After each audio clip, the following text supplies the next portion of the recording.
Today I'll show you how to make this creamy, delicious Marry Me chicken that's perfect for any occasion. Here's what you'll need: boneless chicken breasts, heavy cream, parmesan, sun-dried tomatoes, garlic, chicken broth, Italian seasoning, salt, pepper, and fresh basil for garnish. Season your chicken breasts with salt and pepper, then sear them in olive oil over medium heat until golden on both sides. Remove the chicken and sauté minced garlic in the same pan until fragrant. Pour in chicken broth and heavy cream, then stir in parmesan, chopped sun-dried tomatoes, and Italian seasoning.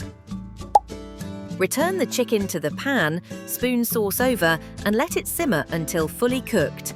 Garnish with fresh basil.